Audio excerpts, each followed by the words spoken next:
Ассаламу алейкум, урматтуу момун мусулман бир туугандар. 7 каналда Орозодо 30 сабак теледолбоору эфирде. Сиздердин кызматыңыздарда Темирлан Акматов. Орозоңуздарды Кудайым кабыл кылсын. Ушул орозого жетишкен Кудайга шүгүрлөрдү айтып, жана сүйүктүү пайгамбарыбызга салам салаваттарды айтып болгон соң, эфирибизди баштайбыз. Бул эфирлерди көрүп, тим болбосо башкаларга бөлүшүп койсоңуздар дагы буюрса пайдасы тиет деген ойдобуз. Бүгүн сиздер менен биз Кудай буюрса динде иман, ишенимдин орду жана зарылдыгы жөнүндө сөз кылабыз. Биздин суроолорго жооп берүү үчүн алым устазыбыз, алымдар кеңешинин мүчөсү Курмангожоев Кенжетаев устаз келген. Ассаламу алейкум. Орозоңуз кабыл болсун устаз. Кош келдиңиз. Амандашып алсаңыз эл журт менен. Бисмиллахир-рахманир-рахим. Алхамдулиллах. Аллахым ошо орозого жеткирип, орозо тутуп өзүнө кулчулук кылууга насип кылды. Кудай таалам көп орозолорду насип кылсын. Кылып аткан ибадаттарды кабыл кылсын. Дуалар кабыл болсун иншалла. Устаз, Алла разы болсун. Орозоңуз кабыл болсун. Рахмат. Ошол жалпы 7 каналдын жамаат орозоңуз кабыл болсун деп, анда бүгүнкү теманы бир ачып бериңиз тамыла. Bir керемет сабак кылып бериңиз. Бисмиллахир-рахманир-рахим. Эми сабакка токтоло турган болчу болсок, биз Аллах Таала Куранда аузу биллахи минеш шейтанир ражим. Ва ма халактул джинна вал инса илля лиябудун. Мен адамдар менен жиндерди жаратпадым, бирок ибадат үчүн жараттым деп котормосу ушундай. Бирок Ибн Аббас радыйаллаху анху бул аяттын тафсирине келгенде, мен адамдар менен жиндерди жараткан жокмун, бирок жараттым. Эмне үчүн десе, ибадат үчүн деп которбойт ал киши. Ал киши тафсирлегенде мени тааныш үчүн деген. Эгерде эмнеге дегенде, эгерде Алла Таала адам менен жиндерди өзүнө ибадат үчүн жараткан болчу болсо, анда эмне үчүн бардык ибадат кылбай жүрөт деген суроо бар да. Чоң суроо. Анткени эмнеге дегенде, Алла каалаган нерсе болот. Жер бетинде 8 миллиард адам бар. Жиндер адамдардан да алдаганча көп дейт. Бирок 1,5 миллиард мусулман дейбиз. Бирок 1,5 миллиард мусулмандар деле ошо динди калтырбай, намазын окуп, орозосун кармап, ибадатын кылган бир эле уч мусулман бар. Бирок Алла Таала Куранда мен адамдар менен жиндерди өзүмө ибадат кылыш үчүн жаратканмын дей турган болчу болсо, анда ибадат кылыш керек эле. Алла Таала алсыз эмес. Алла Таала кудуреттүү зат да. Ошондон Ибн Аббас радыйаллаху анху бул жерде лиябудун, мага кулчулук кылыш үчүн дегенди, Ибн Аббас жок, мени тааныш үчүн деп тафсирлейт экен да. Демек, ар бир адамдын бул дүйнөдөгү негизги жараткан Аллахтын астындагы милдети биздин функциябыз, биздин кызматыбыз. Мисалы, мына свет бизге жарык берет. Камера бизди тартат. Кулак сүйлөгөн сөздү угат. Тил сөз сүйлөйт. Көз көрөт. Алла Таала ар бир жараткан нерсенин өзүнүн функциясы, кызматы бар. Ал эми адамдын кызматы эмне десе, адамдын бул дүйнөдөгү жаралганынын кызматы жараткан Аллахты таануу. Демек, бул дүйнөгө келген ар бир мусулман жараткан Аллахты таануу анын мойнундагы түздөн түз милдети. Кимде ким бул жашоого келип жараткан Аллахты тааный албаса, анда жашоосу бекерге кетти болуп эсептелет. Алла Таала Куранда айтат: "Афа хасибтум аннама халакнакум абасан ва аннакум илайна ла туржаун." Силер силер адамдарды бекерден бекер жөндөн жөн эле жаратып койду ойлойсуңарбы? Жана силер кайра кыяматта мага кайтып келбеймин деп ойлодуңарбы дейт да. Демек, Аллах Таала бизди ушул үчүн жараткан, биз Аллахка кайтып барабыз. Демек, ошондон бүгүнкү ушул теманы тандагандын да себеби ошол болду. Аллахты тааныганга убакыт бөлөйлү. Бизнеске кандай убакыт бөлсөк, балдарды бирөөлөр футболго берип, футболго отуп эле кадимкидей жумушка баргандай балдарын футболго ташыйт. Бирөөлөр кружокторго, комуз кружокторго балдарын ташыйт. Бирөөлөр фитнес клубтарга балдарын, ошондой атайын спорт школаларга ар кандай баласынын бир кызыккан нерсесин эметип, ошого ташыйт. Анткени балам келечекте ошол жаатта бир дасыккан бир адис болсун дейт. Бирок ата-эненин мойнундагы балага эң негизги парз, эң негизги милдет бул жараткан Аллахты таануу. Кыяматта балаңды эмнеге спортсмен кылбадың деп сурак албашы мүмкүн. Кыяматта балаңды эмнеге ал кесиптин, бул кесиптин ээси кылбадың, же бул спортсмендин же бир ырчы кылбадың деп сурабашы мүмкүн. бирок кыяматта сөз жок, эмне үчүн балаңа жараткан Аллахты таанытпадың деп сурак болору ал аштан башка нерсе да. Ошондуктан ар бир мусулман баласына бир кесип үйрөтүү менен бирге жараткан Аллахты таанытуу ар бир мусулман мойнундагы парыз. Биринчи өзү таанышы керек жараткан Аллахты. Анан кийин бала чакасына да ошол жараткан жаратуучуну таанытуу бул не ата эненин мойнундагы парзы жана милдети болуп эсептелет. Эми жараткан Аллахты таанууга келе турган болсок, Алла Тааланы таанууда, пайгамбарды таанууда 3 критерий бар да. Ошол алар кайсылар? 3 критерийдин негизинде жараткан Аллах Тааланы тааныйт. Кимде ким ушул үчөөнүн негизинде тааныбаса, анда ал адам адашат. Пайгамбарга болгон ишеним да, Аллага болгон ишеним. Алла Таалага биринчиси, Алла Таалага эмне нерсе милдет. Мындай айтканда Алла Таалада табылышы керек болгон сыпаттар. Экинчиси, Алла Таалада болушу дурус болгон сыпаттар. Үчүнчүсү, Алла Таалада табылышы мүмкүн болбогон сыпаттар. Бизде көпчүлүк мусулмандарда кээде жараткан Алла Тааланы туура тааныш биздин мойнубузда парз. Эгерде жараткан Аллах Тааланы тааныбастан, жараткан Аллах Тааланын бир кудайлык бир кудуретине, кудайлык кадырына доо кете турган ишеним менен жашаса, ал адам адашат. Имам Азам айткан, керек болсо капыр болот деген. Демек биз жараткан Аллахты таанып, жараткан Аллахтын кудайлык даражасына доо кетирбей турган ишенимдерди карманып жашашыбыз керек. Ошол мисалы үчүн үчүнчүсүнөн баштасак, Алла Таалада болушу мүмкүн болбогон сыпаттар бар. Бул эмне десе, Алланын шериги жок. Бул ааламда жаратуучу бир гана Аллах Таала. Алланын шериги жок. Шериги жок деген мааниси, Алланын аялы жок. Аллахтын баласы жок.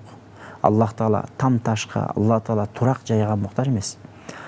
Куранда Кул хуаллаху ахад Ихлас сүрөсүнүн ошол пайгамбарыбыздан атайын башка дин өкүлдөрү, ошо ахли китап элдери келип, тагыраак айтканда яхудтар келип пайгамбарыбыздан сураган. Сенин кудайың кандай кудай? Бизге айтып берчи. Бизге кудайыңды тааныштырчы. Сен кудайга чакырып атыпсың. Дегенде анан Ихлас сүрөсү түшкөндө Кул хуаллаху ахад бисмиллахир-рахманир-рахим.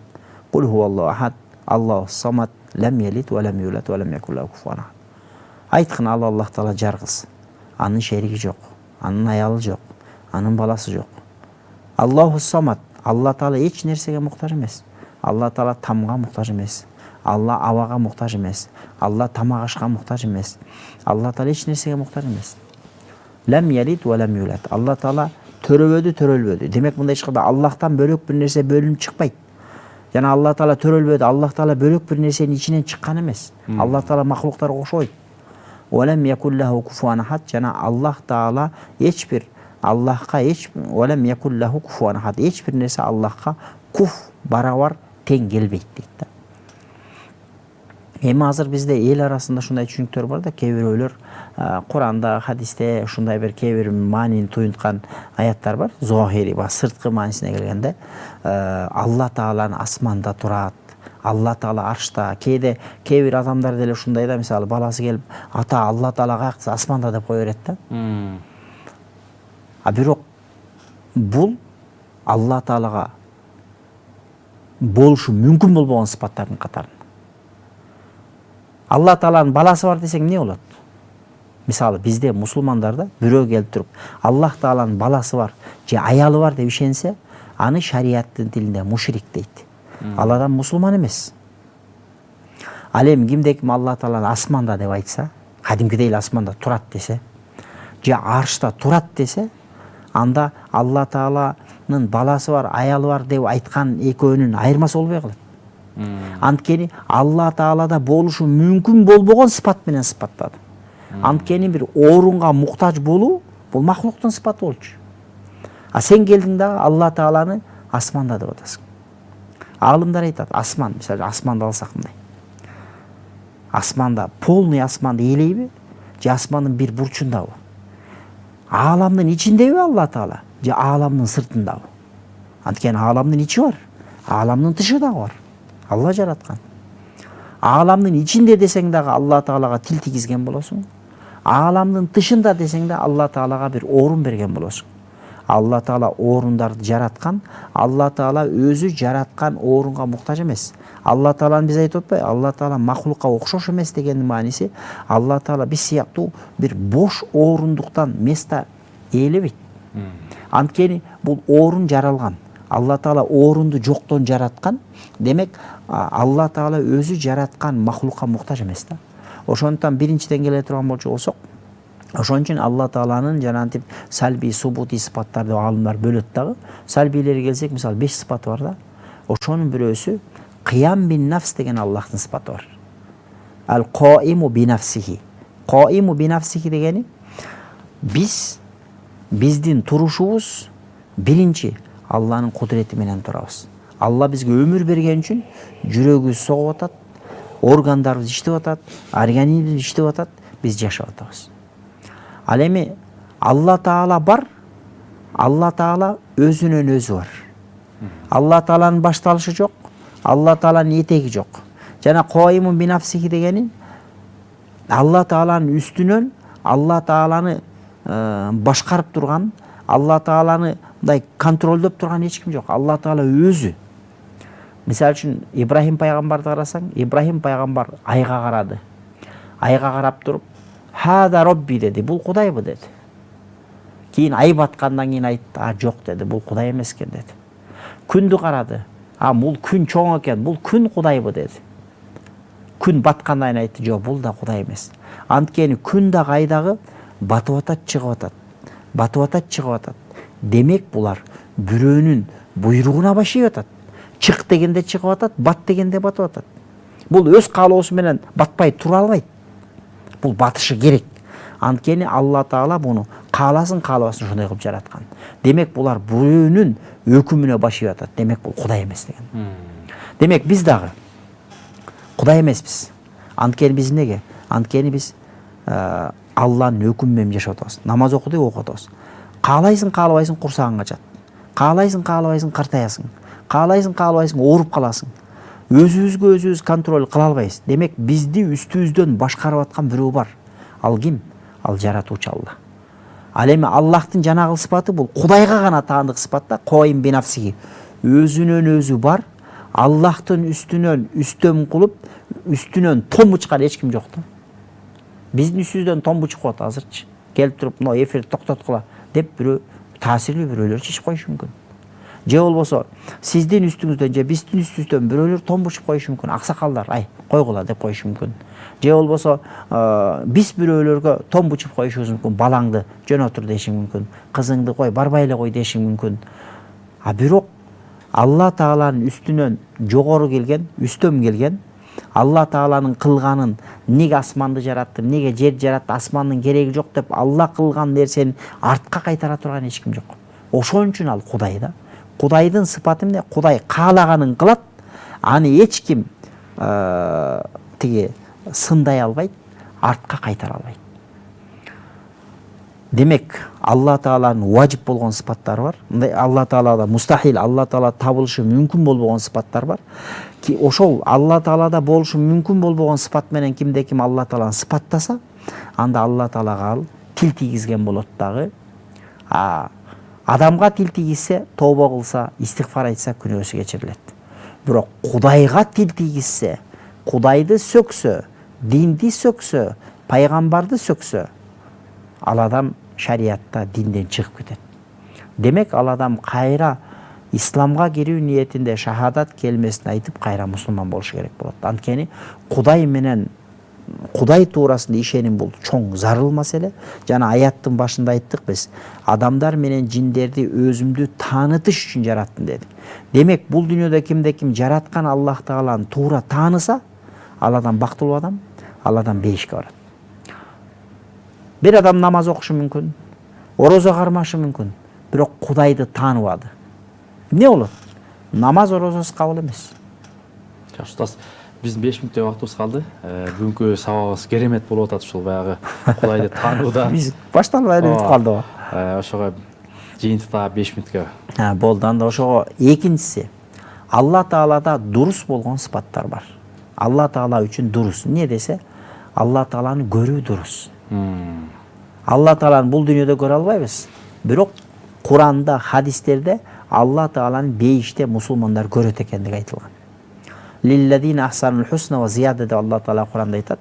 Лиллазина ахсану бул дүйнөдө Аллахка иман келтиргендер үчүн ал хусна жакшылык бар. Ва зияда жана ашыгы менен бар деген.